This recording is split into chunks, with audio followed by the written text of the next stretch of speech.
رفقا سلام، امیدوارم که حال همتون خوب باشه. توی سفر به دنیای استروئیدا و کنجکاویایی که داریم میکنیم به قسمت قشنگ ماجرا داریم بیشتر نزدیک میشیم.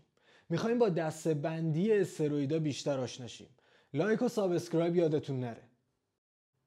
قبل از اینکه دسته‌بندی استروئیدا رو مرور کنیم، استروئیدا مولکولای خاصی هستن که ساختار حلقوی دارن. همجوری که توی شکل دارید نگاه میکنید، از 3 تا سیکلوهگزان ساخته شده و یه سیکلوپنتان. دسته اول استروئیدهای آنابولیک آندروژنیکن. اینا همون استروئیدهایی هستن که شاید بیشتر اسمشون رو شنیده باشید. مشتقات مصنوعی تستوسترونن و باعث رشد عضلات و ایجاد صفات مردانه میشن.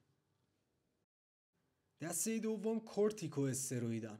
اینا توسط غدد فوق کلیوی تولید میشن و نقش مهمی در تنظیم التهاب و سیستم ایمنی بدن دارن. به همین دلیل در درمان خیلی از بیماری‌ها ازشون استفاده میشه.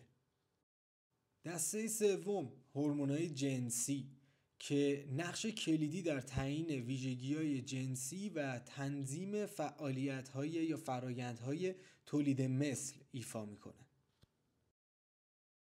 و اما دسته آخر یا چهارم که استروئیدهای دیگن که نقشای حیاتی بدن رو روشون نقش دارن.